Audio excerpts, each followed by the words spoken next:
That war scar from, sir? Captain Yagawa. I bought this from Captain Yagawa 2 years ago, man. I'm finally getting to wear this joint. Yeah. That's Christmas. I'm finally getting to wear it. Because sometimes certain things you want to wear like at the perfect time. You know what I mean? And I told him to make a long one for me. I said, I want one of them long ones. He gave me a long one. All right. This one come all the way there. I like that. Yeah. He looked out. He hooked me up. He hooked the brother up.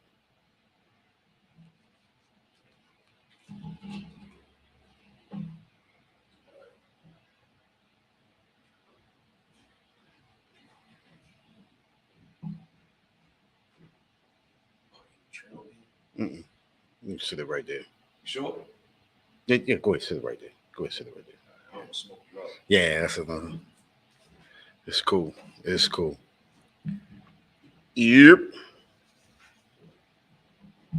Hey, Yes, sir. check your phone. Just make sure we clear. Just make sure we clear.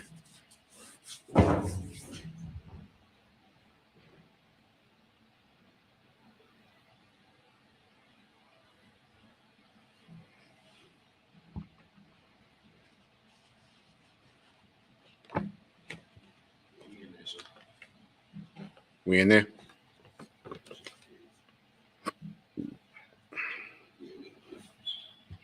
Can you hear me? Okay.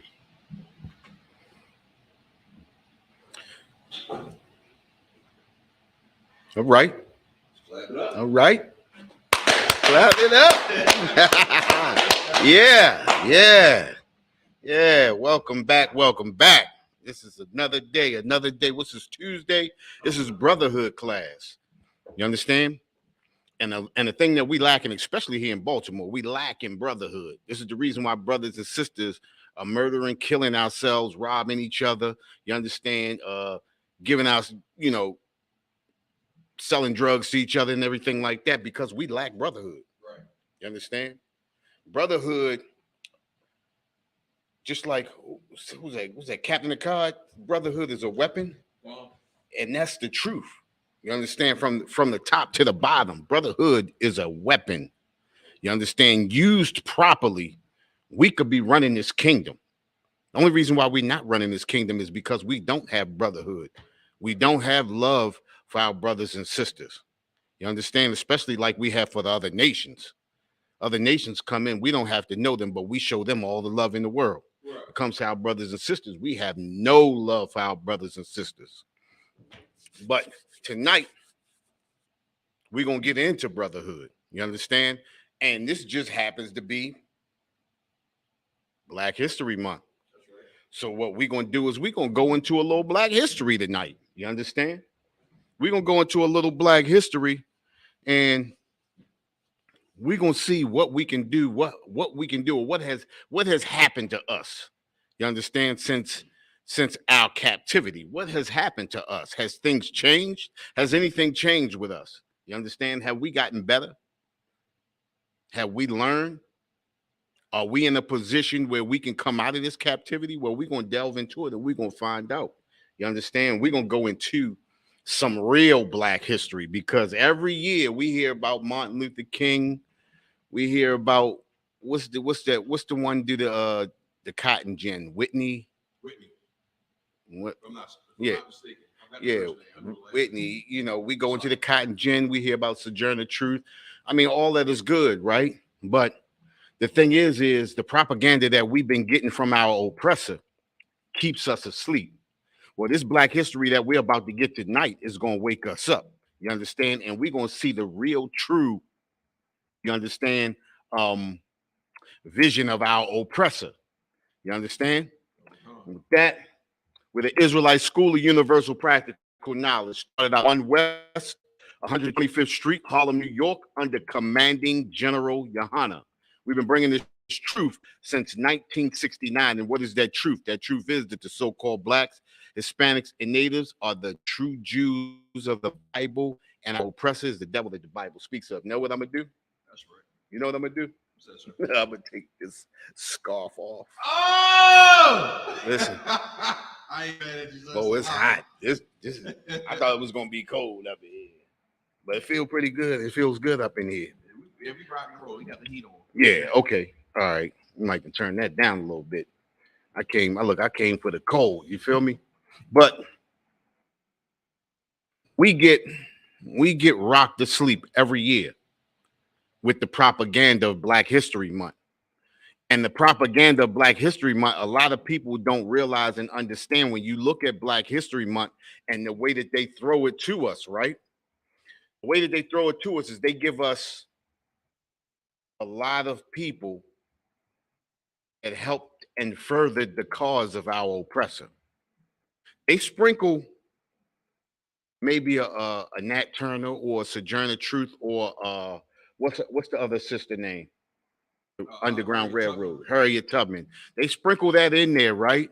But for the most part, they overflood us with the Clarence Thomases, with the Thurgood Marshalls, with the Martin Luther Kings. You understand? Everybody that furthered the cause of our oppressor. And they give us this vision, or they give us this vision to say, like, this is who you want to be. You understand what I'm saying? And in fact, what they're trying to do is have you follow the same course as those people and further the course or further the agenda of our oppressor. Right. You understand? But we can really delve into some Black history, some real Black history. You understand what I'm saying? And the first thing that we get ready to delve into is the Red Summer. You ever heard of the Red Summer? Wow. Red Summer was a riot back in 1919 of our oppressor. Right after that, what was that? Right after World War II. Hold up, wait a minute. The First World War. When the brothers was coming back from the First World War and they were being murdered by the oppressor. You understand? And brothers had fought their hearts out in this war. You understand? And only to come home, you survive a war, only to come home to be murdered in your uniform. You understand? This is real Black history right here. This is our history right here. You understand? And there's nothing wrong with Sojourner Truth or Harriet Tubman or anything like that, Nat Turner and them right there. But these are the things that America wants us to forget. You understand? These are the things that America wants to sweep up under the rug. You understand? Everything else that they use for Black History Month, they use it as propaganda to keep us on the course of America. Well, we about to veer off the course. You know, we're about to be trailblazers. We're about to set our own path. And this was the Red Summer, all right? The race riots of 1919. If you want to write that down, you understand? Because these are the things that we have to teach our children. You understand? These are the things that we have to instill in their mind so that when they grow up, they don't look at the oppressor as a friend. Right. They don't look at the oppressor as a comrade. They don't look at the oppressor as a role model. You understand what I'm saying? So now what I'm about to do is I'm about to read this article, right? You got to get this stuff stop stuff from popping up on the screen. All right. Now listen to this, right? This is Red Summer, the race riots of 1919. And that's what we're going to get into today, too. We're going to get into a couple of different race riots. There were many race riots in America. You understand? Race riots that a lot of us don't even know. You understand? What year were you born? 1982. Okay. All right. We're gonna get into this real heavy. Now listen to this. It says American servicemen returned from the First World War only to find a new type of violent conflict waiting for them at home. An outbreak of racial violence known as the Red Summer occurred in 1919, an event that affected at least 26 cities across the United States. Listen to that. Listen to it. 26 cities. Now, think about this. This is 1919, right? We only what? Maybe 40, 50, just over 50 years out of slavery. Right? 50 years out of slavery. So now, well, I'm pulling this up to you because remember, it said 26 cities. Remember, a lot of America still wasn't fully inhabited. So we talking 26 cities. You understand? Right. That's a lot of America at that time. Right. Okay. Racial tensions across the U.S. were exacerbated by the discharge of millions of military personnel back to their homes and domestic lives following the end of the war. Competition for opportunities in post-war America combined with radically changed social landscape placed whites and blacks in conflict with one another, leading to tragic results. Listen, didn't place blacks and whites against each other. Whites were pissed off. Right. Whites were pissed off. Why? Because, if I could, sir. Go ahead. Because when we got out of slavery, like you said, that was only 50-something years. So out of over those 50 years, we started to prosper. You know what I'm saying? We had our own network business. Yep. You know what I mean? The dollar was circulating in our community.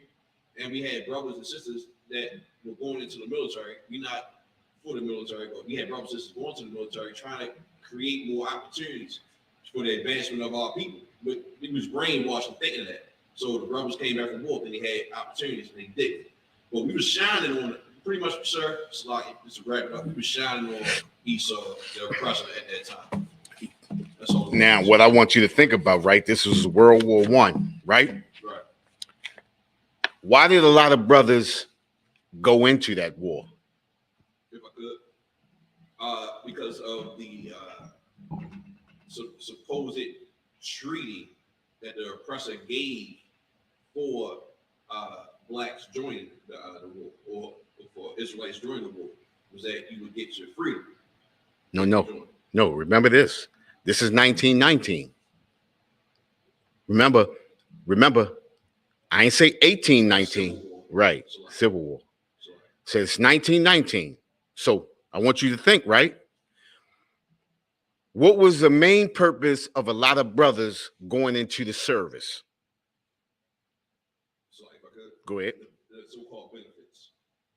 What the benefits like housing? Now remember this. We were segregated from them. They didn't want to be amongst us. So remember, we had our own cities, our own schools, our own towns, our own supermarkets, movie theaters, restaurants, all of that. So it wasn't to say it again. What? What did you say? Benefits? Yeah, it wasn't benefits. It wasn't benefits. Because like we were dependent on our own. Everything that we had built. Remember, America is going through the Great Depression at this time. Right? America's going through the Great Depression. So we're prospering at this time. So we didn't need anything from them. It was no benefits we were getting from them. They weren't giving us anything at that time. Right. So now I'm gonna give you one more chance. Think about it, right? Why did a lot of brothers enlist into the service at that time? All right, so I mean, before I give my answers, if I could, you said they enlisted, so that means they volunteered. Yeah. Why did they volunteer? Why did they? Because they wanted to be a part of America. To a degree. That's what I'm gonna give. Martin Luther King wasn't there yet. I'm gonna give you that. Oh, both sides. I'm gonna give you that. The purpose of them joining that service was to get the respect of America, to get the respect of white America, to earn the respect. Brothers felt like if they went into the service and they got through that war and they came home in that uniform, white people would respect them more or give them some kind of respect. You understand what I'm saying? And basically, it's what we do today, right? We go into white corporations, we go into white businesses, and we try to fit in to get the respect of the oppressor. You understand what I'm saying? We do things not to benefit ourselves, but to gain the love and respect of the oppressor. Right. But the whole time the oppressor is benefiting off of us. You understand? Because when they go into World War I, when they go into the Civil War, when they go into World War II, who's on the front lines? So-called blacks and Spanish. Exactly. You understand? That's not respect at all. Right. You understand? That's a benefit. They're benefiting from us. We are not benefiting from them. When it's time to show respect to a dead soldier, black soldiers don't get respect. Right. You understand? I mean, think about it. It happens today. Listen, the scriptures say there's no new thing under the sun, right? We keep falling for the same thing. So what's going to happen? The same thing. You understand? So now listen. It says World War I intensified the Great Migration, the mass immigration of African Americans from the rural South to the industrial North and Midwest in hopes of escaping the poverty and discrimination of Jim Crow laws. By the summer of 1919, approximately 500,000 African Americans had resettled in northern cities. In many cases, northern whites, many of them newly arrived immigrants themselves, did not welcome black newcomers. Did you hear that? No. What did I just say? The key word was northern whites. No. Oh, that was a word, right? But the key word was newly arrived immigrants themselves. These were whites that were not from America. Right. Newly arrived immigrants. How can a newly arrived immigrant treat you like garbage? Well, I mean, look at it. Look at what's going on now. We said there's no new thing under the sun, right? What are the Africans doing to us? What are the East Indians doing? What are the Ukrainians going to be doing? What are the Afghans going to be doing? What are the Arabs doing? What are the Asians doing? You understand? Listen, we give our all to every other nation on the face of this planet, but we don't give our all to our own people. How do we give our all to our own people? Tell me, tell me, how do we give our all to our own people? Just like if I could. Go ahead. The only way we can is if only way we can give our all to our own people is if we take away what we give to other nations. As far as our love and our respect and charity and our generosity, common customs and courtesies. That's the only way we can. You know, we gotta ration that from them and give it to our own people. No, we ain't gonna ration. We taking it all. Like, take it all. Take it all. We don't ration. You understand? You can't, because in rationing, you're still giving them. We're taking all of it. What did Christ say? The children have to eat first. It is not meat to take the bread from the children and feed it to the dogs. Right. You understand? We got to feed our own people first. You understand what I'm saying? And that's the problem with us as so-called African Americans. We don't feed our own first. We feed all the other nations, and then whatever we have left, then we feed ourselves. And this is the reason why we're starving. You understand what I'm saying? Thanks to Martin Luther King and integration. See, integration has totally destroyed us. You understand what I'm saying? Integration has totally destroyed us, and every day we can see it more and more. You understand? We look at a situation just like the Red Summer of 1919. Our people were prospering. We didn't go into the war. We didn't go into World War I because we were poor. We didn't go to World War I because we were unfortunate, but we went into World War I because we wanted to get admiration of our oppressor. We wanted our oppressor to look. We wanted our oppressor to look down on us with a smile. You understand what I'm saying? And this is what happens when you're looking for the love of your oppressor. Your oppressor will always look down on you. This is why we don't look for love from the oppressor, right? Nor anybody from any other nation. We look for the love from our own people. And this is the reason why we give the love for our own people. This is the reason why we show brotherhood the way we show it. You understand? This is the reason why we do things for our people the way we do it. You understand? Now think about it, right? What's that? In 2017, I wasn't doing this. I saw brothers doing it. I saw something good. You understand what I'm saying? I heard the right thing and I came in just like you did. At one point in time, we were all on the outside looking in. You understand? And we have to show that brotherhood to our brothers, and eventually they'll come around and they'll come around and they'll come around. And next thing you know, we'll be showing the love to our brothers and sisters and taking that love from these other nations. This is how we got to do it. A lot of people say, well, how we going to do it? This is the way you do it. Right.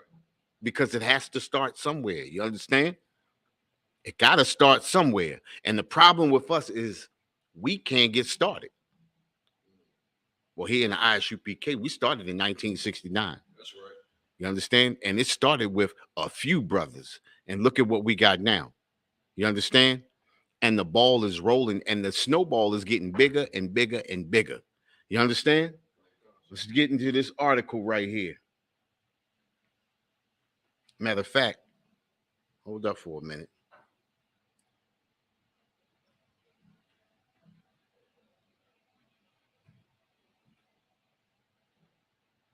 Get into this article, right? When the war ended, many returning servicemen resented that their vacated jobs had been taken, particularly by African American Black laborers already suffered from a negative reputation in the white working community for their use as a low-wage earning strike breakers or scabs, who would keep factories in operation while the employees went on strike. The situation was made worse in the aftermath of the Russian Revolution of 1917. Many officials and others with little or no evidence suspected Black workers of being pawns of Bolshevik and anarchist. I said that right, didn't I? That's right. Anarchist. You understand? Now, They saying we were pawns of the Bolsheviks, which are the Russians and anarchists, right? The Bolsheviks, I believe Bolsheviks are the Russians, right? That's a Russian name. That's the Russians, right? And anarchists. Well, our oppressor, when our oppressor wants to destroy us, they use anything to further a cause and rile up the beast. So they'll say, you understand, oh, they pawns of the Bolsheviks. But the Bolsheviks don't like us either. Right.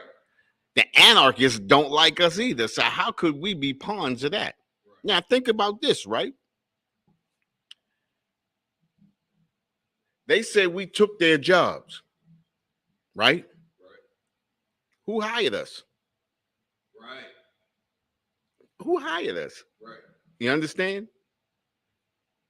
Think about it, right? Now I'm just saying, think about it. Instead of going at the person who gave your job away, you go at the person who got the job. Not only that, the person who's not even making half the money you were making. Right. Right. So now let's roll back a little bit further, right? They had labor unions back then too, right? Why were the labor unions created? So if I could, remember, sir, the labor unions were created to hold down the minority immigrant Europeans, right? That came to the Americans that were good at crafts, like plumbing and architecture and concrete and all that stuff. The who? No. I said you said I heard the plumbing, the architect. Oh, so yeah, the unions were created for the immigrant minority Europeans, right? So like the Italians, the Irish, right, and so forth. That's what the unions were created for. It wasn't for so-called blacks, Hispanics, Native Americans. Nah. So we had a comment. Go ahead. Ramak. Go ahead. What Ramak say? Tell me what Ramak said. He said to protect the white man's job. Ah, Ramak got it. Ramak got it. Listen, check this out. You were half right. Wasn't Europeans, it wasn't immigrant Europeans, right? They created the labor unions because right after, remember, during slavery, all of your, what do they call them? All of your professionals were slaves.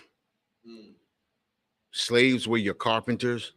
Slaves were your architects. Now, see, this is another thing too, right? That we have a misconception of. They always tell us that slaves couldn't read, but slaves had to read a blueprint. Right. Slaves had to be able to count and calculate. Slaves were the builders. We get ready to go down to North Carolina for the Passover. Right. Well, on one of the Passover commercials, Commanding General Yohanan and the other generals and a couple of other captains and brothers went into there, and they showed one of the places that one of the buildings that the slaves built, and Commanding General Yohanan said they built it without nails. Right. But if you could have seen the construction of it, that's not a person that can't read. Right. That's not a person that has no understanding. This is a person that understands, knows how to build. These are professionals. So the plumbers, the carpenters, the all of the builders, the bricklayers, all of them were artisans. They were considered artisans. So when the slaves were freed, you understand? All of the artisans or professionals were the slaves, the newly freed slaves. So what the oppressor did was, because all of the newly freed slaves were doing all of the building across the United States, and no oppressor could get a good job because all of the professionals, because they were lazy and didn't want to do the work, now you just made a whole bunch of professionals. Right. So they were getting the job. So our oppressor created the labor unions to block the slaves or the newly free slaves from getting those jobs. You understand what I'm saying? So the first labor unions were all white labor unions, so that the so-called Negro could not get a job. He had to be in the labor union to build. You understand? He had to be in the labor union. And if you're black, you can't get in the labor union. You understand? So this is where those labor unions, this is where the labor union started from. You understand? So they use that to push us back. You understand? But we still had to rely on our own. And this is how we build our own cities. We built our own cities. So by that time, all across the United States, by 1921, that's when they begin to burn down and tear up all of the black cities and towns. You had what? You had Rosewood, Seneca Village, what you had Black Wall Street. You had that was Rosewood in Florida, right? It was I had a couple of them written down. It's a whole mess of them. You understand what I'm saying? And they slowly but surely destroyed all those cities and towns. You understand? Not because you understand we were stealing their jobs, but when you're going through a Great Depression like our oppressor, what else can you do? Either kill us or kill yourself. You understand? They do a little bit of both. You understand? But let's get back into this, right? Matter of fact,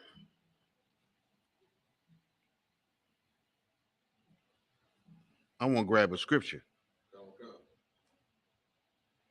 Used this the other day. Give me Ecclesiasticus.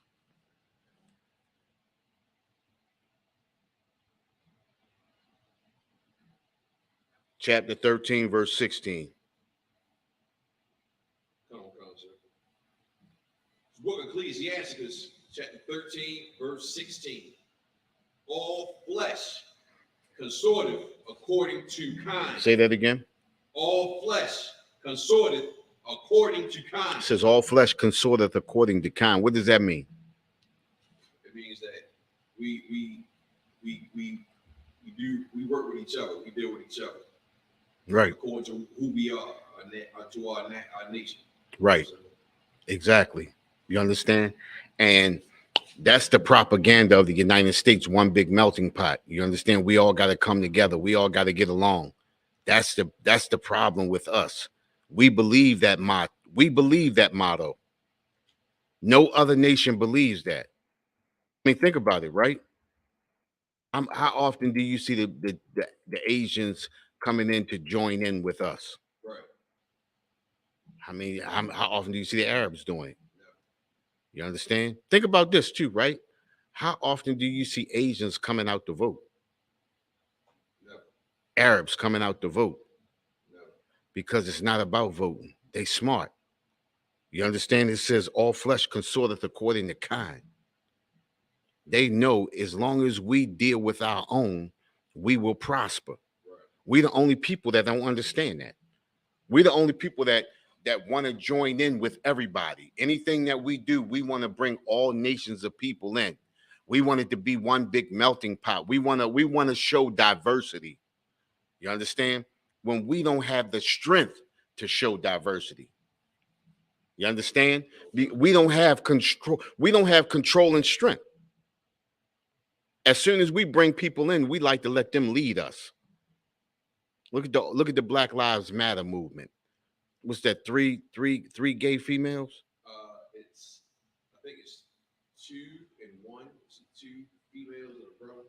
If I'm not mistaken, well, it might be all 3. They all. Yeah, but over top of them, it's an oppressor. Definitely an oppressor. You understand? You start a movement and then you put somebody else over top of you. And then to put them over top of you, and then y'all start spending millions upon millions of dollars and don't help the people that your cause was supposed to help. Right. Think about it, right? They said, 3 or 4 years ago, Michael Brown's father only collected $500 from them. Right. And you mean to tell me they collected over 60 million? Right. and all he got was $500. I mean, think about this, right? How do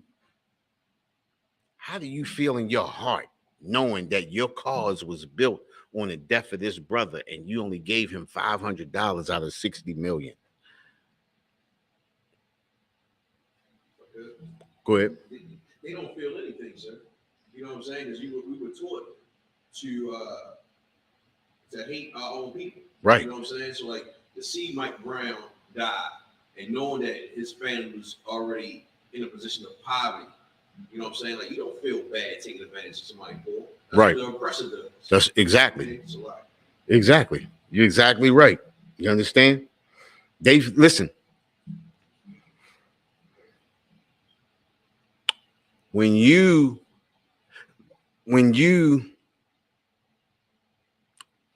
put yourself in the oppressor's space, you see things as the oppressor sees it. You understand? So if your oppressor hates you, then you're going to hate you, and you're going to hate anybody that looks like you. You understand? This is just how life is. You understand what I'm saying? It's just like I used the analogy out on the street before. It's just like the Borg.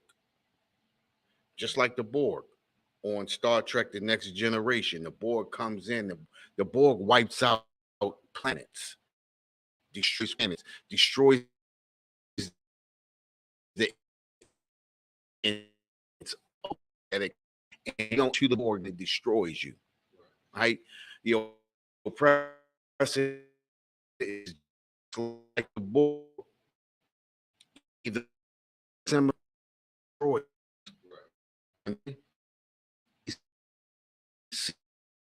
See, our loves are the oppressor's loves. Our hates are the oppressor's hates. Right. Whatever the oppressor hates, that's what we're going to hate. So when you integrate into the oppressor, you're going to hate whatever the oppressor hates. This is why we got black people out on the street cursing us out. When we go out there speaking about the uplifting, how can you curse out a people that's showing your people love? We love our people so much, we're taking the love away from the oppressor and giving it to our people. But see, our people have that veil over their face and only can see what the oppressor wants them to see. And the oppressor wants you to hate your own people. That's the only way the oppressor can thrive. That's how America was built. Think about it, right? Think about all of the uprisings of America, all of the slave revolts. What destroyed all of those slave revolts?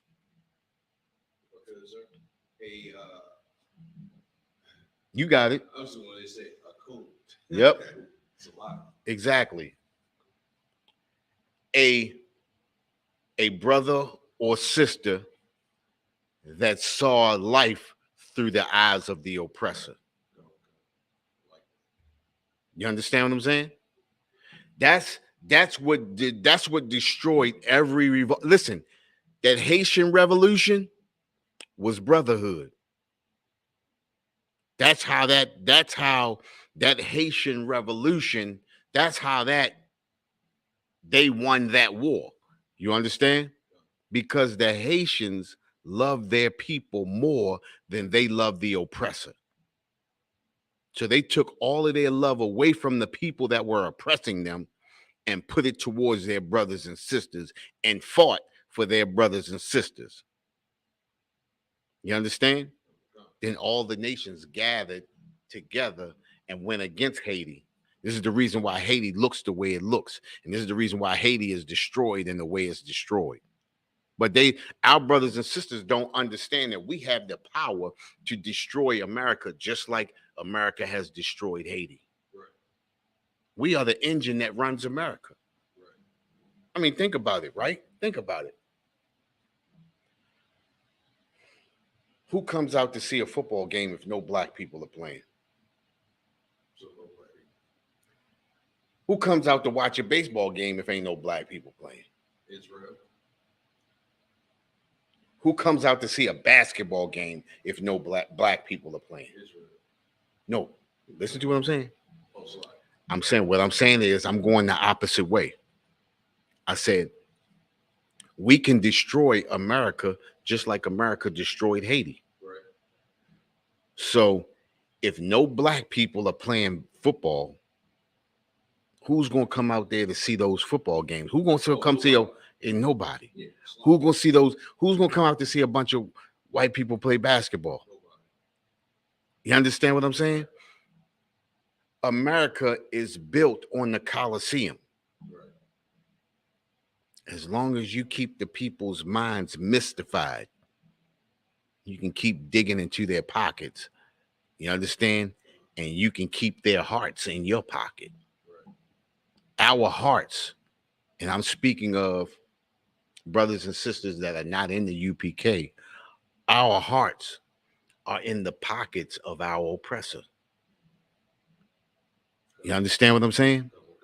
When we say to people, listen, we have to come out of America. Well, what do you mean? We gotta leave. Where are we gonna go? That's the first thing people say. You don't have to physically leave America, but take your mind out of the customs and cultures of America. Right. Take your hearts out of America. You understand? This is the reason why we destroy people. Because we can't see for the veil in front of our face. You understand? Listen, check this out.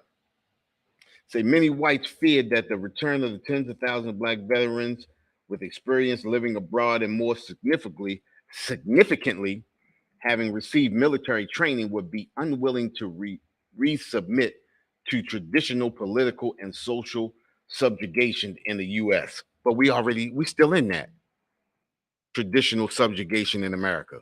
We still the last ones. What, the last ones hired, the first ones fired? We still make less than them. What's the difference? Understand? The difference is a lot of us don't recognize the oppressor when we see it. Back then, at least we recognize the oppressor. You understand? Right. Many black leaders encourage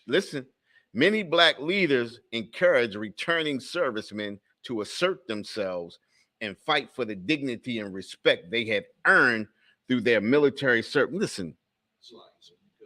Go ahead. Listen. It's terrible. Listen. We ain't talk. Listen, they didn't say the servicemen got together and said, listen, we're going to go get the respect. But they said the black leaders said, this is what you need to do. It's just like today. Black leaders set us up for failure. Right. You understand? And then sit back and say, I don't know. You understand? Listen, it say many black leaders encourage returning servicemen to assert themselves and fight for the dignity and respect they had to earn through their military service. W.E.B. Du Bois famously called upon black veterans to not simply return from fighting, but to return fighting.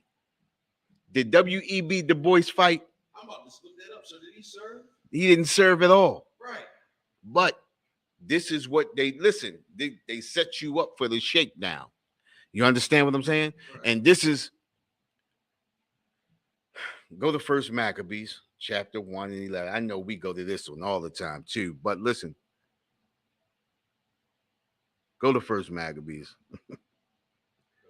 chapter 1, verse 11. You understand? It's the book of First Maccabees, chapter 1, verse 11. In those days went there out of Israel wicked men. Remember that? Listen, in those days went there out of Israel wicked men. Listen, W.E.B. Du Bois called upon black veterans to not to simply return fighting, but to return fighting. Listen, did W.E.B. Du Bois go out there and fight? No, he didn't. But this is what our black leaders do. They talk trash and then step to the back of the pack. Right. You understand? They talk trash and step to the back of the pack and let you get cracked over the head and then write a book about it. Right. You understand what I'm saying? Right. This is why we are destroyed people. You understand? Listen, what was that in the what was that, the Boston Tea Party? The Boston Tea Party, right?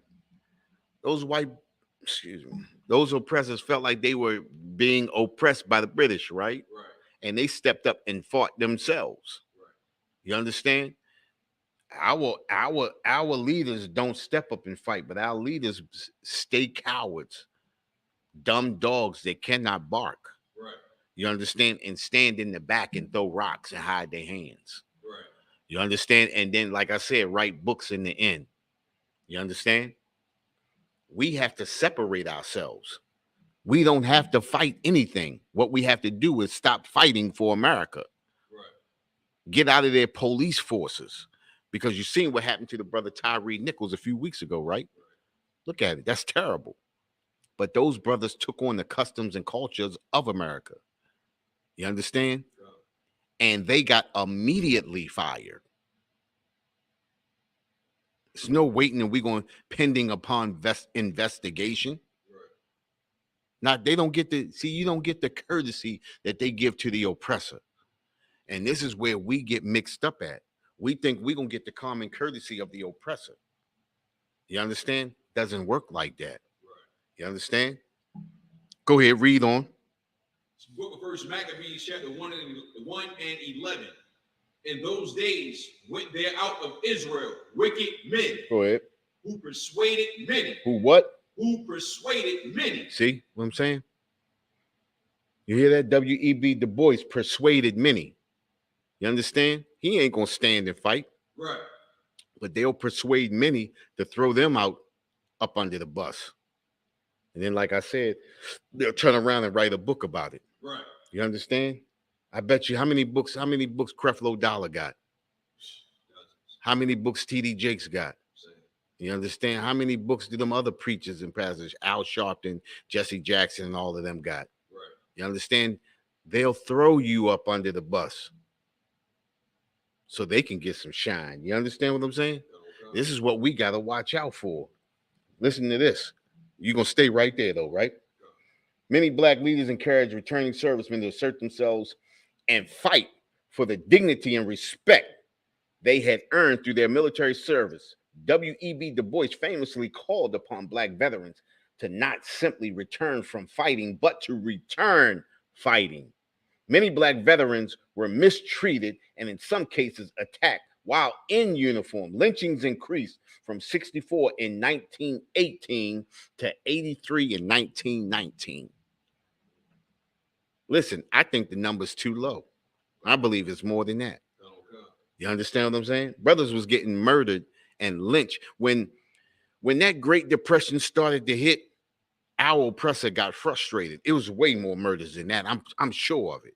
They're not going to give you the real history.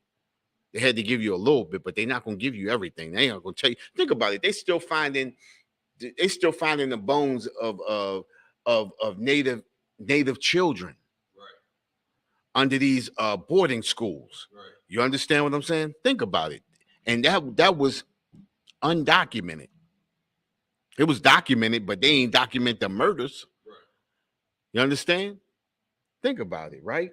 It says it mistreated. Black veterans were mistreated, in some cases attacked while in uniform. Lynchings increased from 64 in 1918 to 83 in 1919. Membership in the revived Ku Klux Klan, reborn after D.W. Griffith's 1915 film, The Birth of a Nation. I got that on DVD.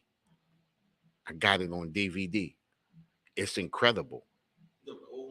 Yeah, the first one, The Birth of a Nation.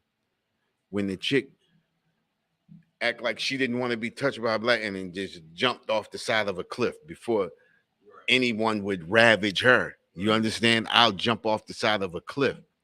And in seeing that, that revived the Ku Klux Klan to go out there and do what they do, because now they had a cause,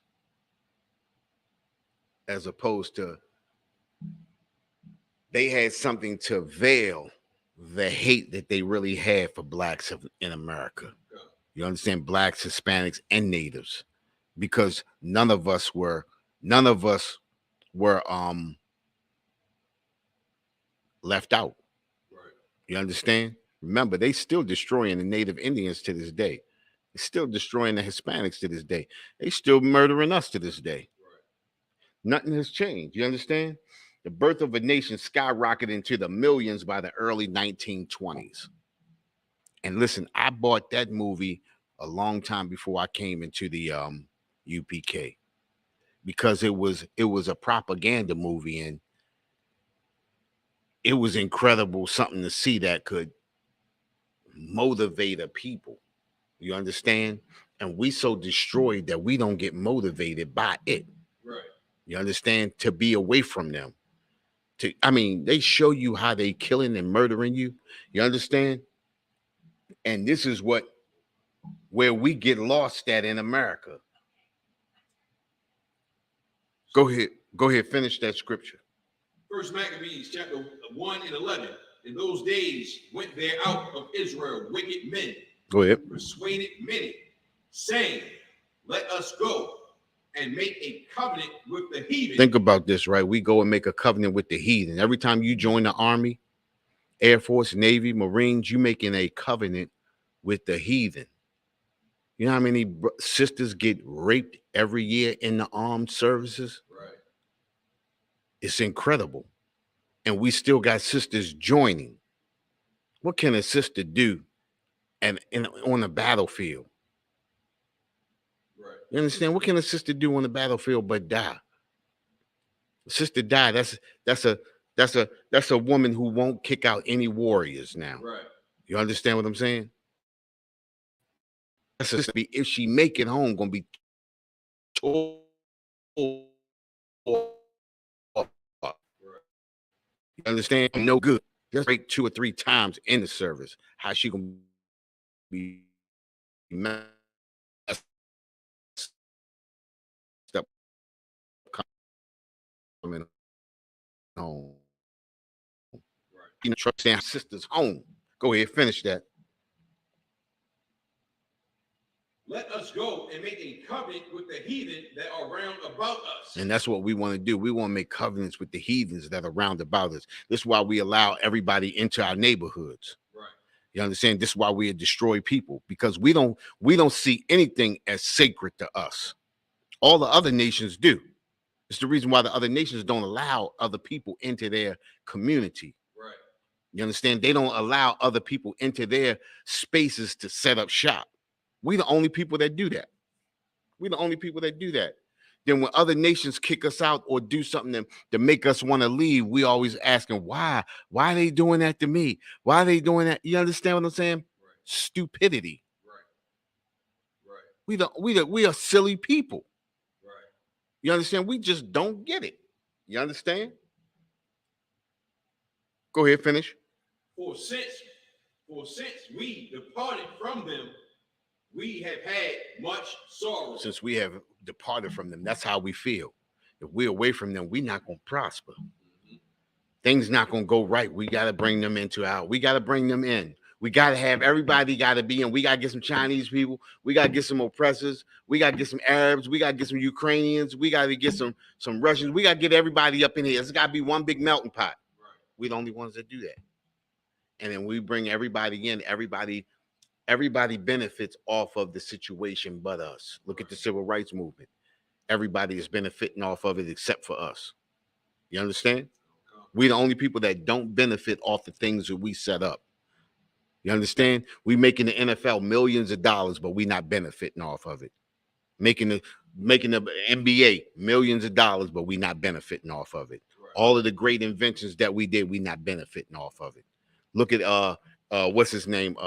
George Washington Carver made all of those creations from the peanut, and we not benefiting off of it. Right. You understand? Every nation feeds off of us but us. Right. You understand? Drop that, right? And we're gonna grab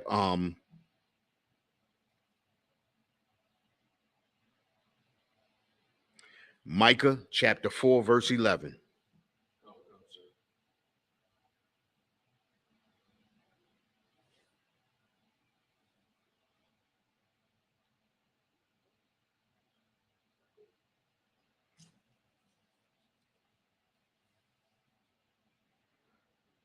It's the book of Micah, chapter 4, verse 11.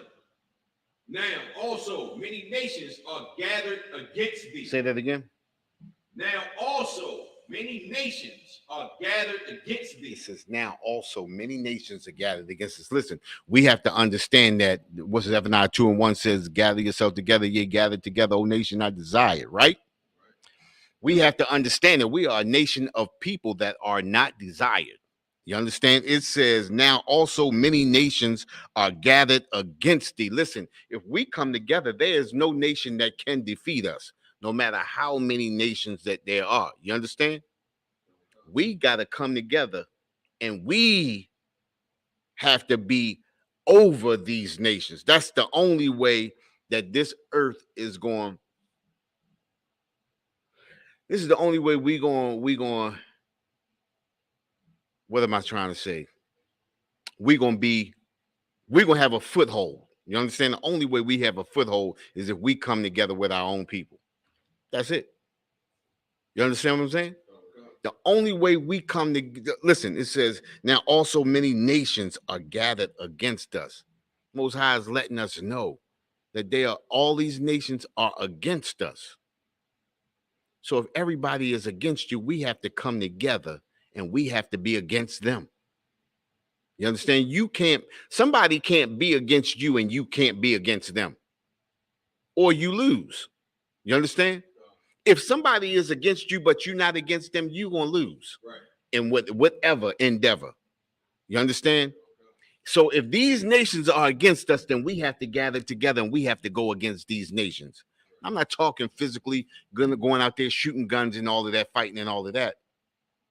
But if nations don't allow you to come into their neighborhoods and build and prosper, you can't allow them to come into your neighborhood to build and prosper. What do I mean by that? What I'm talking about is when these nations come in with these stores, you can't patronize them. You can't give your money to them. Because at the end of the night, that money gonna creep right out of your neighborhood, right into their neighborhood. You understand? That's what happens. You understand? Many nations are gathered against us. Think about it. These nations that come into our neighborhoods, they smile all in your face. But if you ever happen to go through one of their neighborhoods, they look at you with a smirk on their face, like you're not supposed to be here. Well, that's how we got to look at them.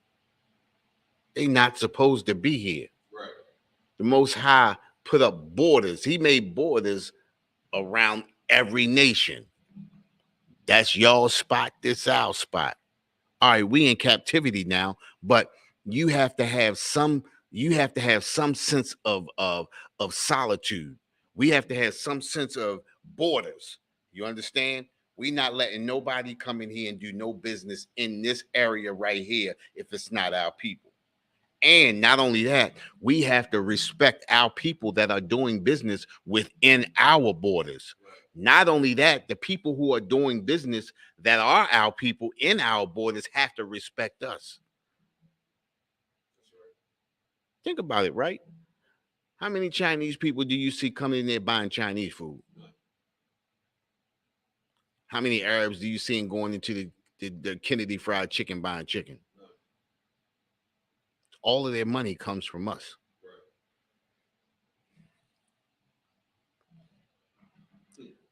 Yeah. Go ahead, finish that. This book of Micah, chapter 4:11. Now also many nations are gathered against thee. Go ahead. That say, let her be defiled. Let her be defiled. Let her go up against her God. You understand? Let her show that iniquity against her God. Long as we defiled, as long as we doing what the Most High tells us not to do, you understand? We stay defiled. We stay weak.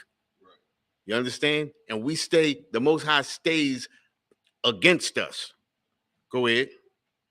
And let our eye look upon Zion. Look at their eyes now looking upon Zion. Look at the millions of dollars that the NBA is getting. Right. Look at the millions of dollars the NFL is getting. Look at the millions of dollars that BET is getting. Look at the millions of dollars that every shopping center in our neighborhoods is getting. Right. Their eyes are looking upon Zion. They looking upon us because they know they gonna make their meal ticket off of us. You understand?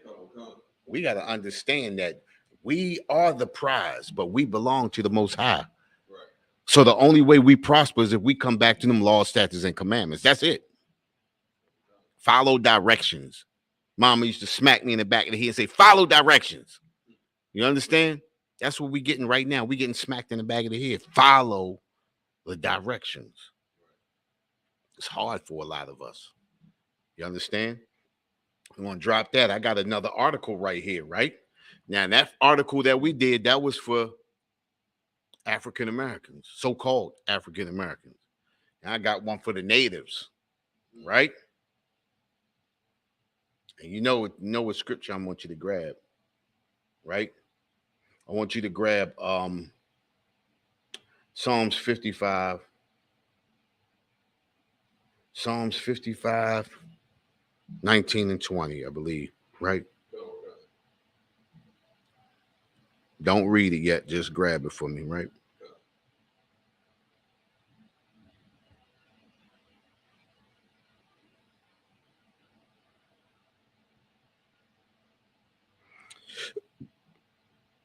Twenty and 21. Psalms 55, 20 and 21.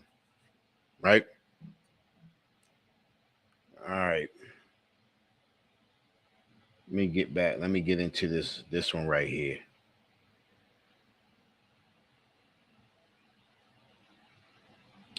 Let me grab the other one, not that one. But we have too much trust in our oppressor. No matter what our oppressor does to us, we just a broken people. You understand? Now listen to this, right? This is from 1623, right? When 1919, I should have did this one first, then moved up to 1623. But I mean to 1919. But this is called the Indian. This is called the Pumunki Poison and Peace Talks. This was an Indian tribe, right? Pumunki. Pumunki? Yeah. P-A-P-O-H? P-A. Pumunki. Yeah. P-A-M-U-N-K-E-Y. Right.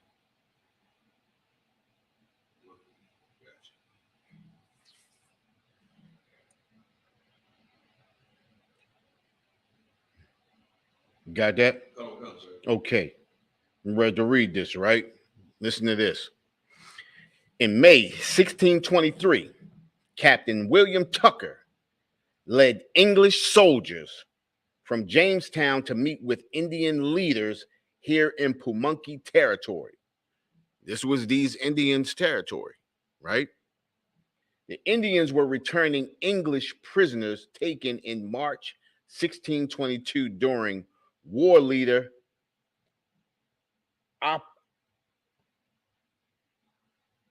Opekana,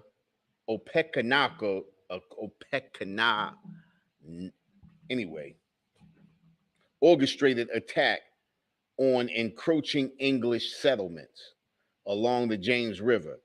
At the meeting, the English called for a toast to seal the agreement, gave the Indians poisoned wine, and then fired upon them, injuring as many as 150, including Opekano,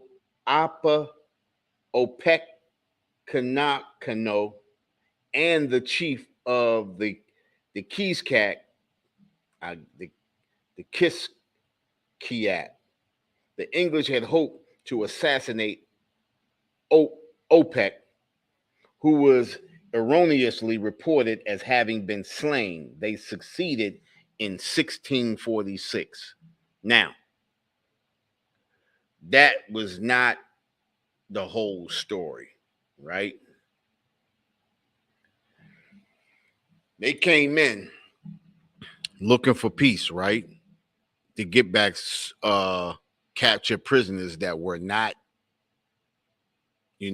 tortured or anything like that. Boom. Peace talks. They poisoned the wine that they gave them, killed over 200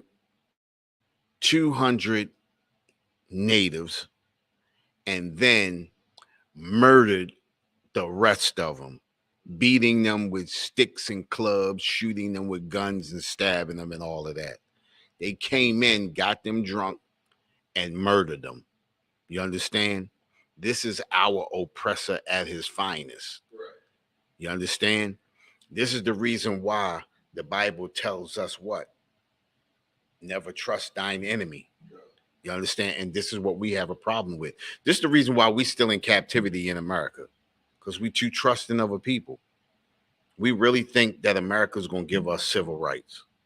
They've broken every peace treaty. They had over 177 peace treaties with the Native Indians. And they said they still breaking these peace treaties to this day.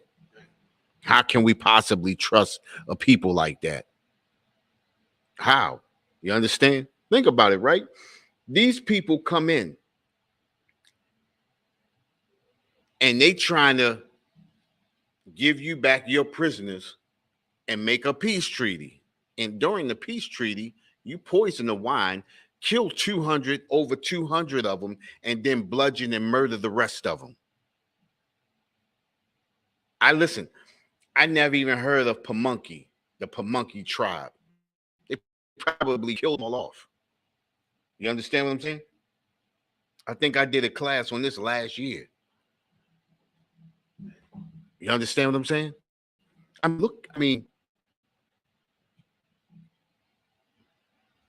You got that scripture? No. Read that.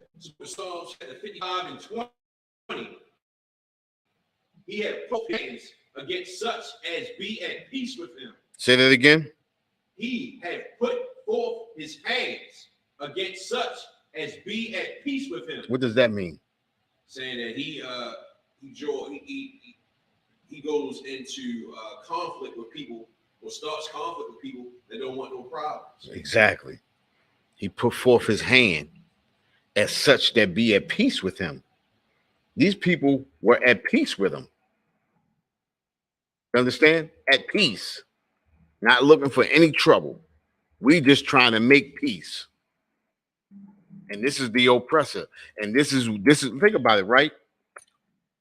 We have to say that this is natural amongst our people. We're too trusting. We believe everything that the oppressor tells us. Right. You understand? We're going to give y'all equal rights. Oh, don't worry. Somebody's going to pay. You know what I'm saying? Oh, he killed who? Oh, yeah, somebody's got to do. Oh, don't worry. We're going to let the justice system run its course. Right. You understand? We fall for that all the time. Right. The justice system. We won't let the justice system run its course. Well, yeah, now we're going to get some justice. And we always say that. We're going to get some justice. Did we get justice for Mike Brown? Wow. Did we get justice for Alton Sterling? No, sir. Did we get justice for what's the brother's name that got killed by the Asian? By who, sir? The Asian. I forgot the brother's name. I know you're talking about. Yeah, you understand what I'm saying? Listen, this is the problem with us as a people. We too trusting. We like to believe everything that we hear, right? Right.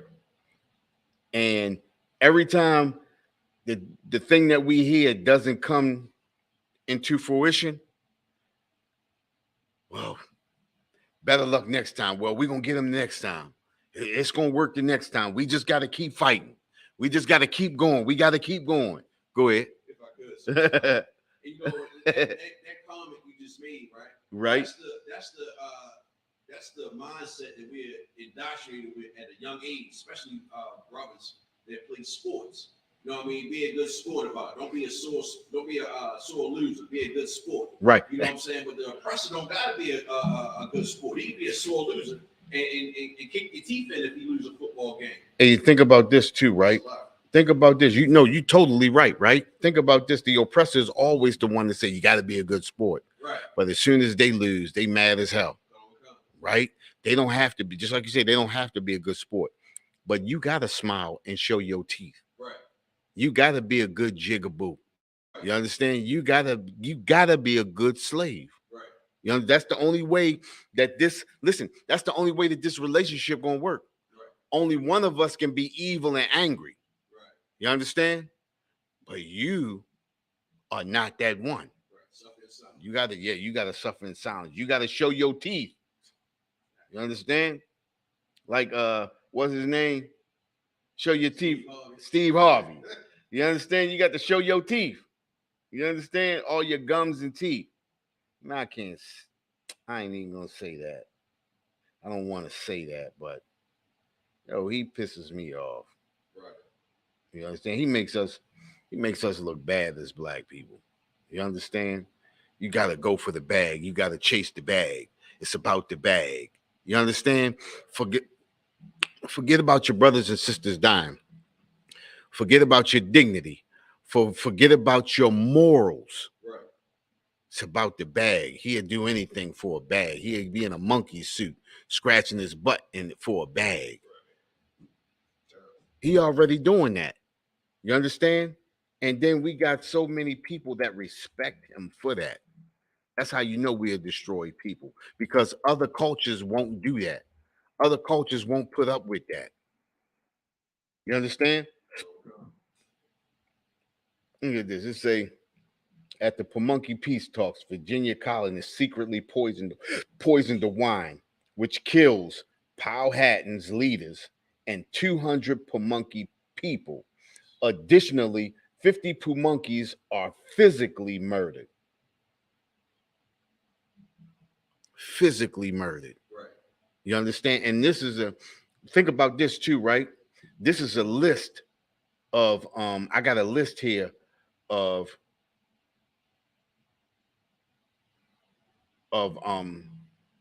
Indian massacres starting in the 1600s. You understand? And it's damn near as many as we had slave revolts. You understand what I'm saying? Listen, they did not take it easy on the Native Indians. You understand? They did not take it easy on them. Okay? Go ahead. Psalm chapter 55 and 20. He had put forth his hands against such as be at peace with him. You got that. Go ahead. He hath broken his covenant. How many covenants did he have? 177. Over 177 covenants. And he broke them. He broke them all. And he's still breaking them to this day. Go ahead. Verse 21. The words of his mouth was smoother than butter. See, that's where we get caught up at. Them words coming from his mouth. Give it some time. You understand? Right. They're going to come around. We're going to come around. Listen, we got to keep going. We got to keep trying. You understand? We got to come together as a nation.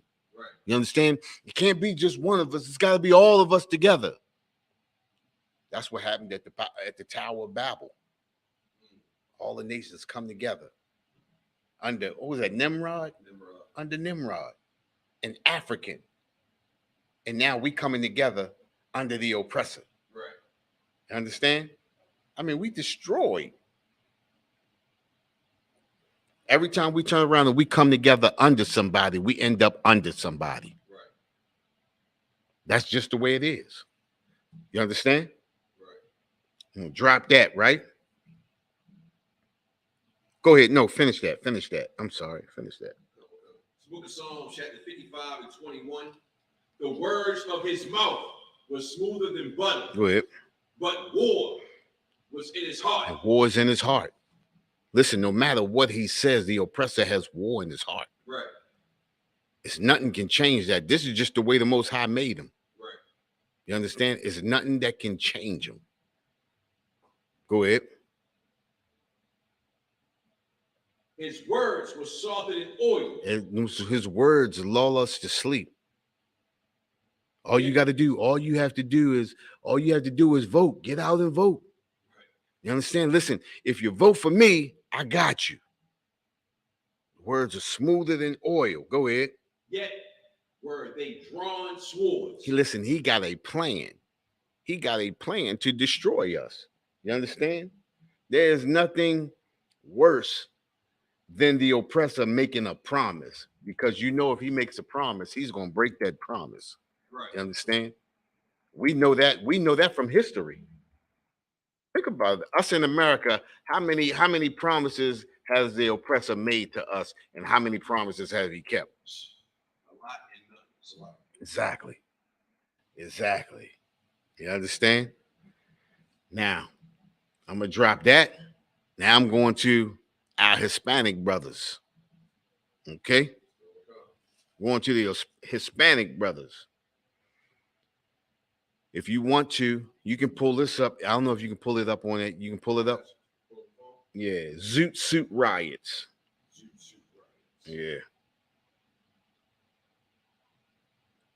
The Zoot Suit riots. You ever see Malcolm X? No. Movie with Denzel Washington? No. You seen that movie? Yes, sir. You remember when who was that? Who was the brother he was with in that movie? Spike Lee. Spike Lee. That's it. I don't know why I couldn't remember his name. Spike Lee.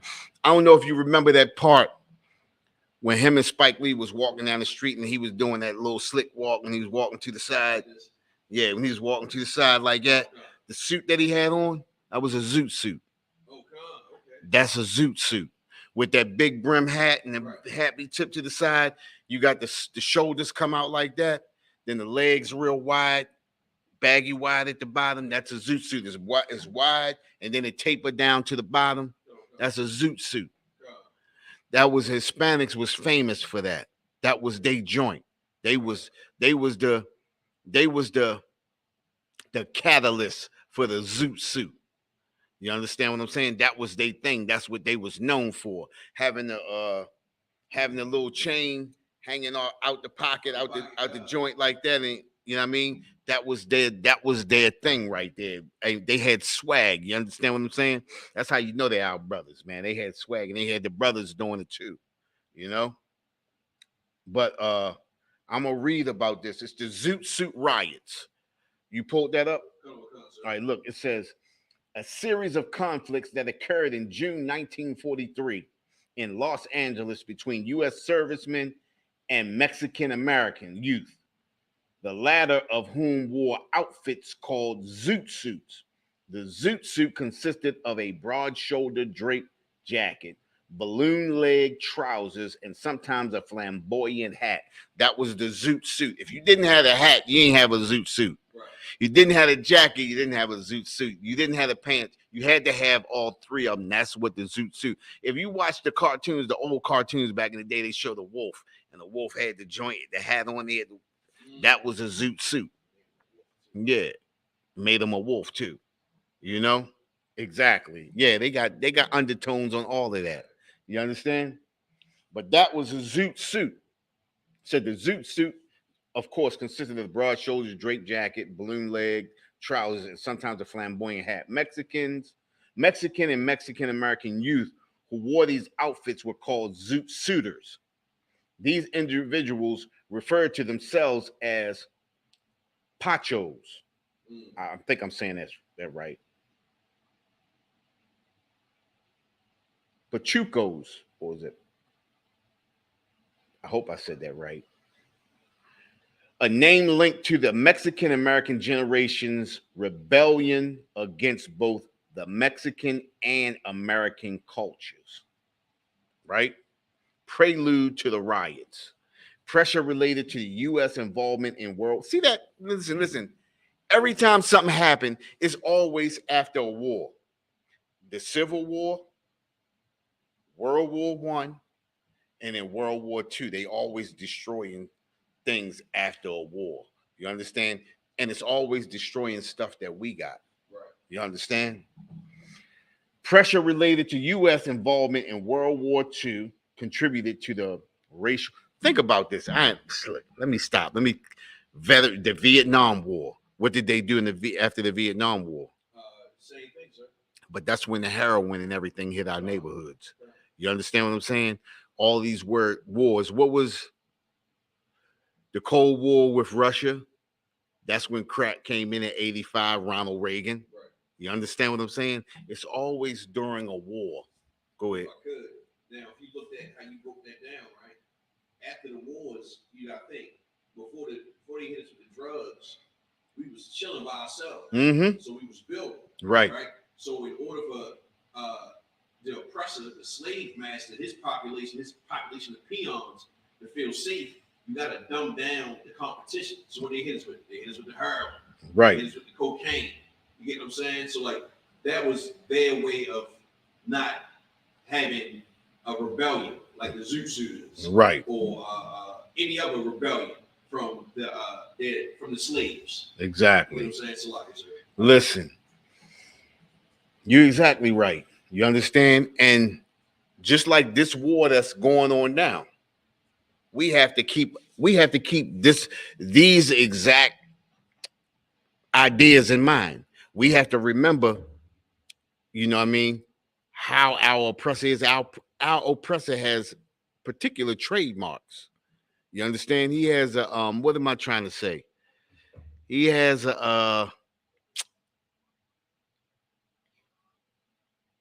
he has tendencies. You understand?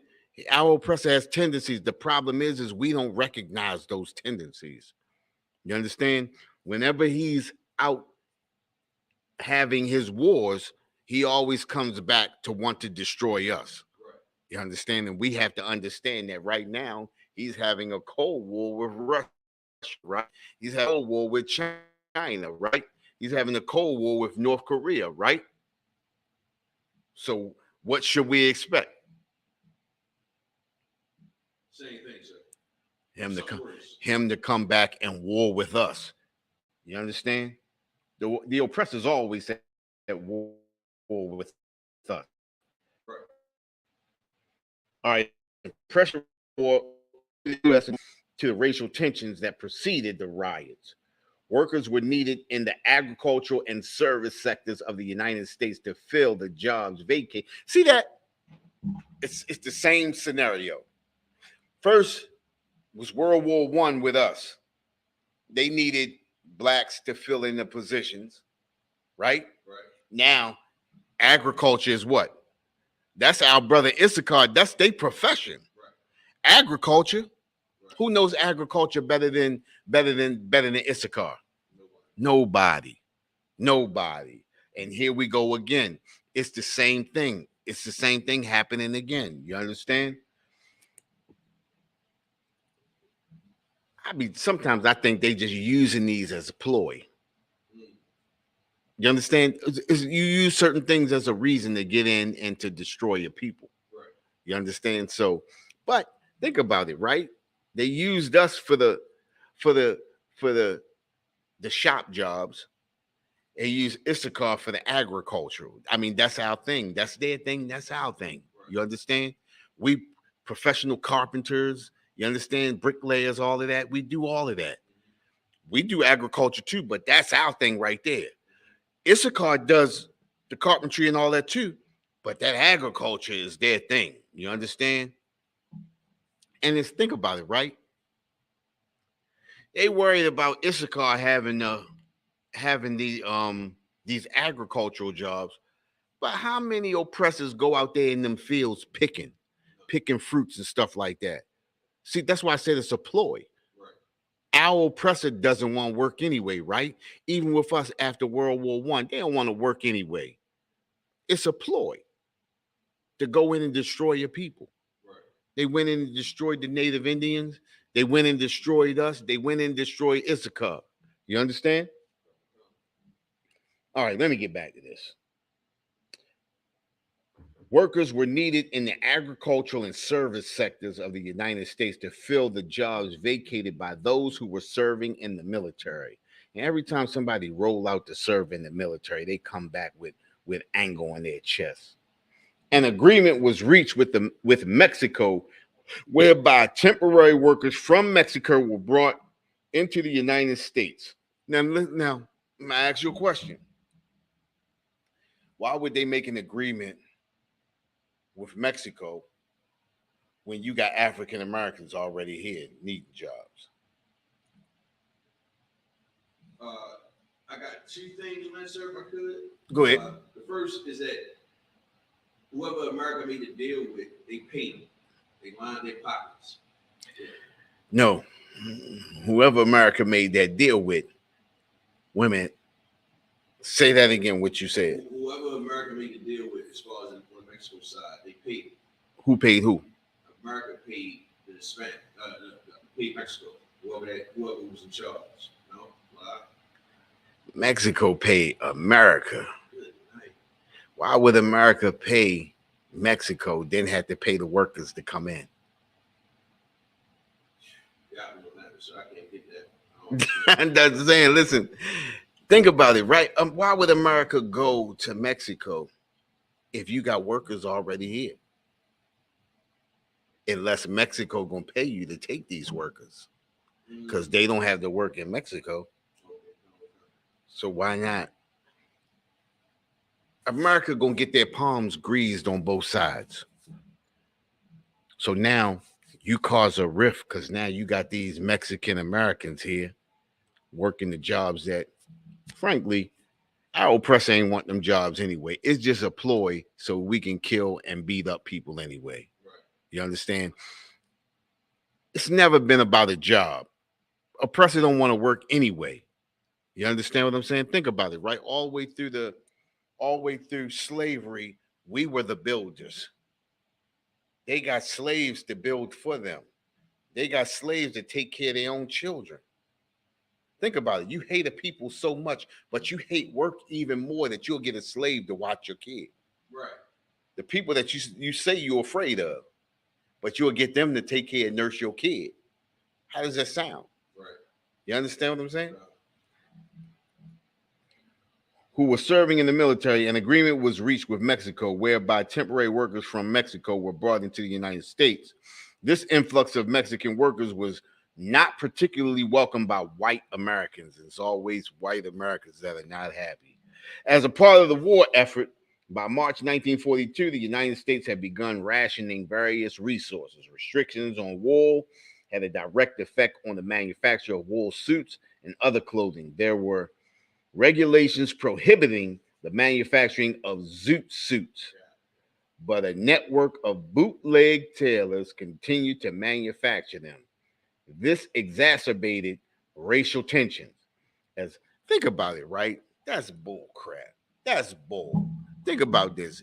If you coming home from a war, is you worried about what somebody wearing? Right. You understand what I'm saying?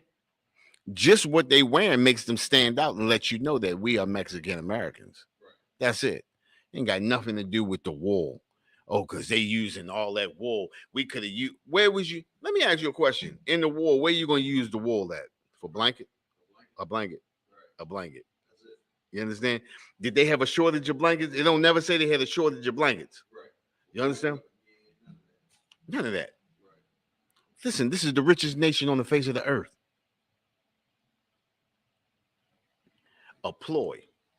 You understand what I'm saying? A lot of this stuff that's in here, think about it, right? This is a part of the war effort. Oh, this is a war effort. We got to stop using wool. We got to stop using steel. We got to stop using wood and everything else. You understand what I'm saying? Right. The United States had begun rationing various resources. Restriction on wool had a direct effect on manufacturers of wool suits and other clothing. There were regulations prohibiting the manufacturing of zoot suits, but a network of bootleg tailors continued to manufacture. So they didn't lock up the tailors, though, right? Right. As Mexican American youths wearing the zoot suits were seen as un-American because they were deliberately ignoring the rationing regulations. The zoot suits riots are commonly associated with the Sleepy Lagoon murder, which occurred in August 1942. Listen, the Sleepy Lagoon, as it was nicknamed, was one of the larger reservoirs outside the city of Los Angeles.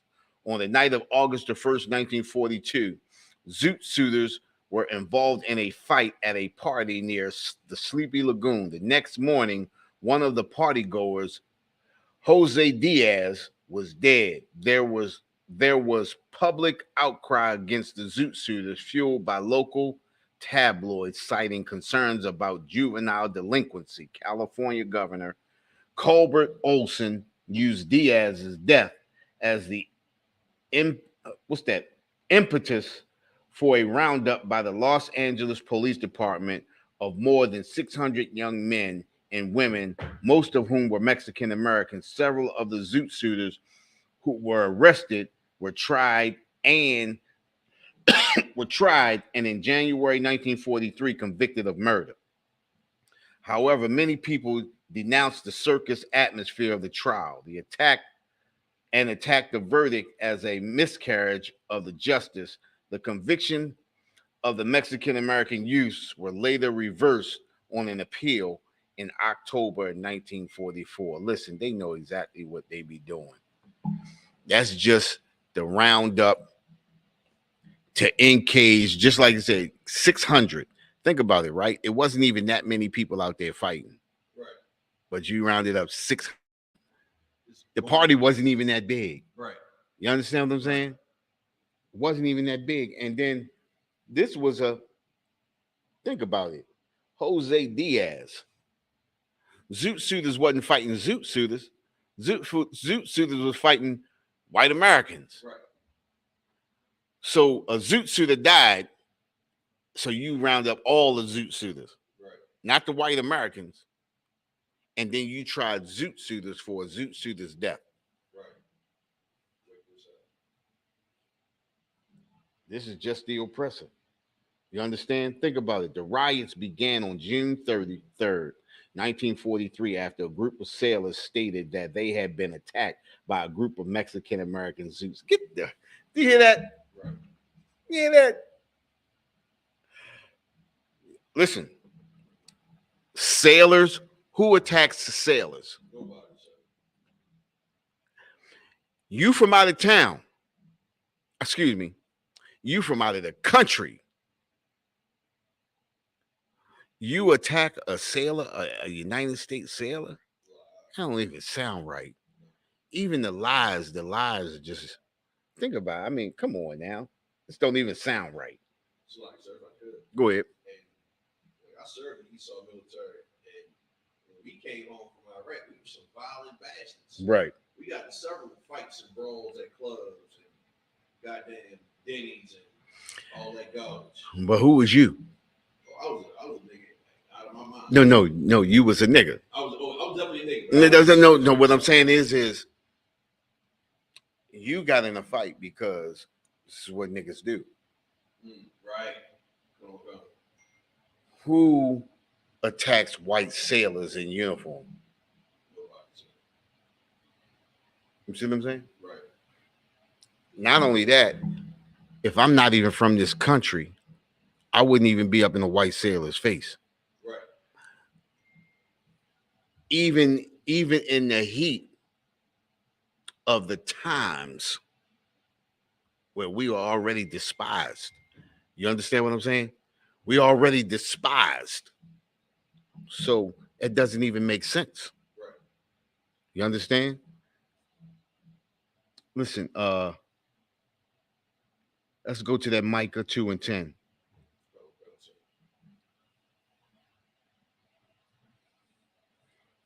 I was looking for a different one, but I don't know what I did with it.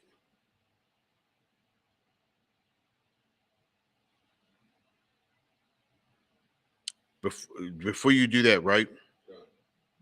Let's grab that Proverbs 29:2 first.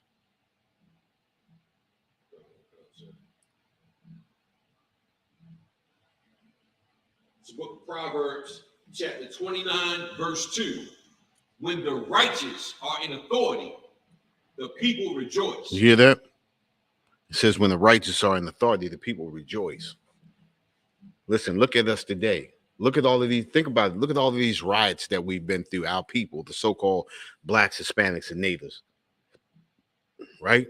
It's a riot after a riot after a riot after a riot. Have you ever heard of the Move riot? The Move group? In Philadelphia, 1985. Right? They dropped a bomb on one house that destroyed 3 neighborhoods. Right. You understand? No regard for the life of our people. Right. They said how many people died in that?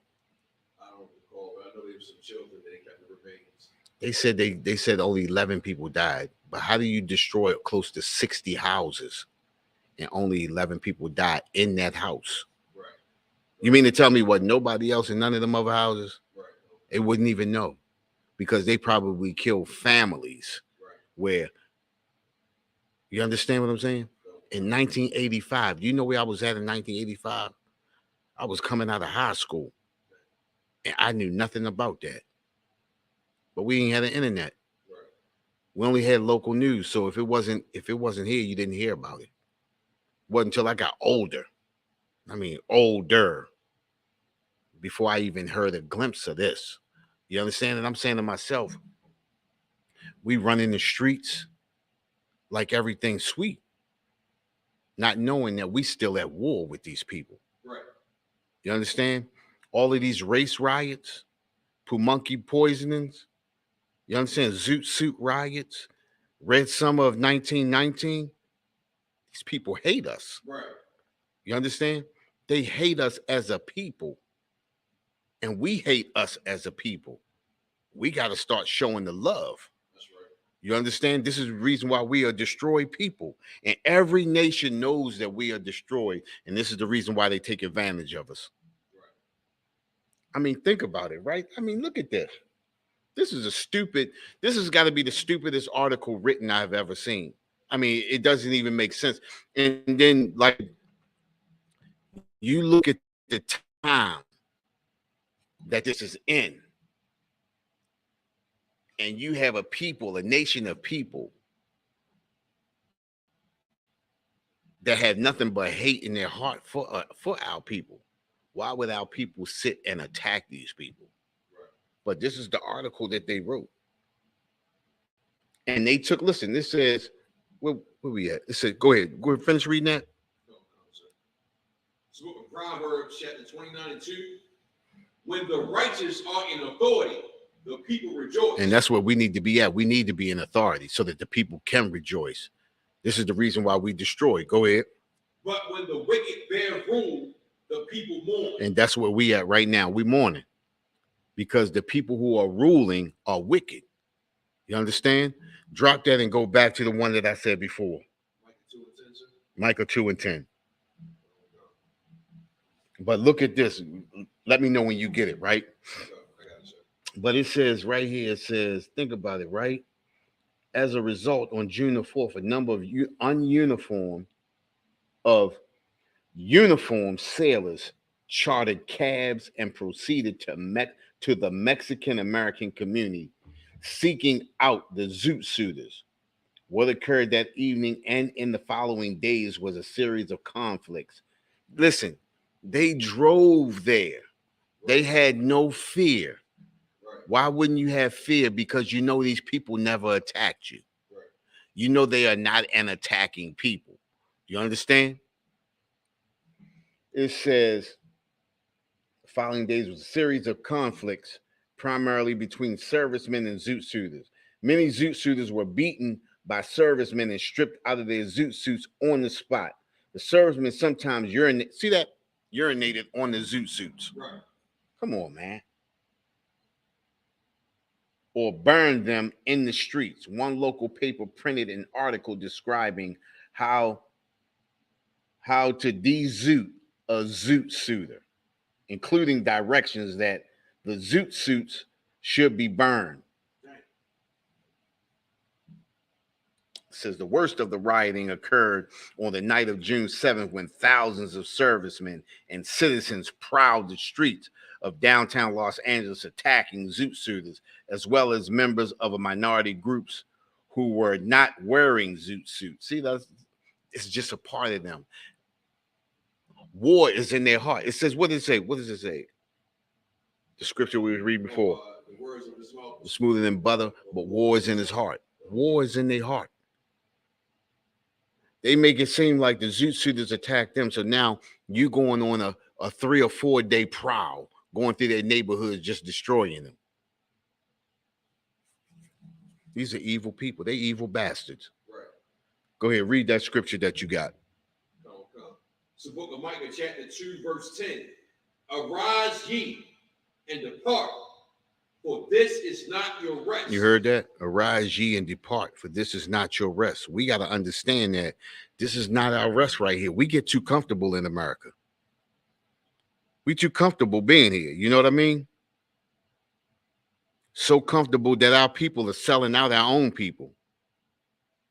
You understand what I'm saying? We get comfortable. It says, arise ye and depart, for this is not your rest. We too comfortable in America. Right. We too comfortable in the customs and culture. We too comfortable in this homosexuality. Right. We too comfortable in this murder, this drug culture. These not even our culture. You understand? Yeah. Go ahead. Because it is polluted. It's polluted. You understand? It's polluted. It's nothing but destruction here. You understand? Ain't nothing, it's nothing good can come out of polluted place. Right. You understand? It can only further destroy us. Go ahead.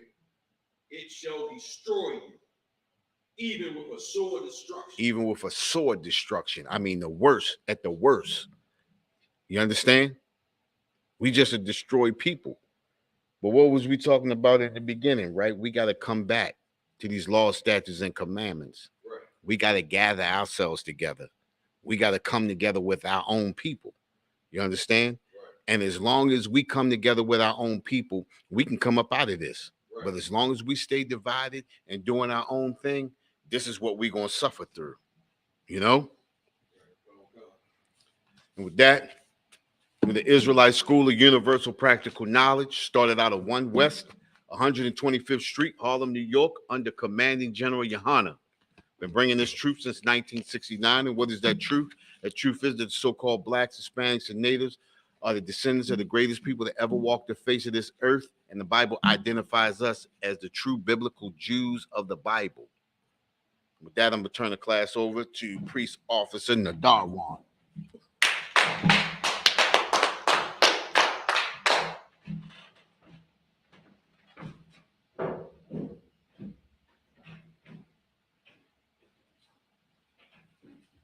Oh, excuse me.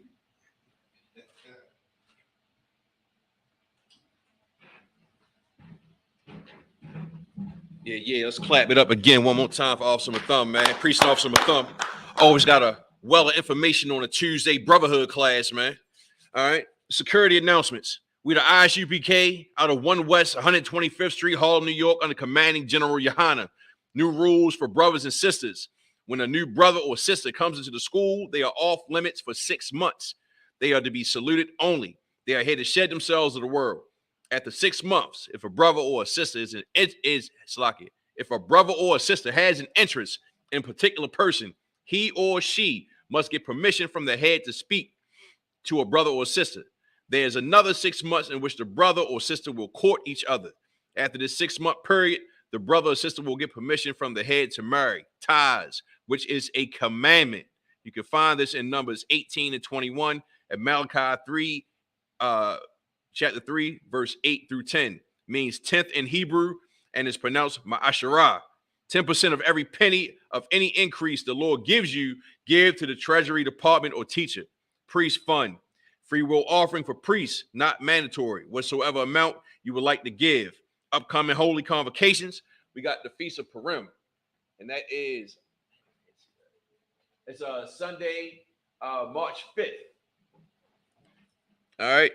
And after that, we got the Passover, April 1st. You understand? Down in Raleigh, North Carolina. Make sure you suit up and boot up. Pay your $200 and get to the event. You understand? It's mandatory. All right. Reminder to all Akim and Akwathiam to check on social media such as isupk.com, Facebook, Twitter, YouTube, and so forth for ISUPK events and materials. If a brother wants to be a trooper in the school, then he should start wearing all black, which includes black boots, shirt, pants, headbands, or scarf.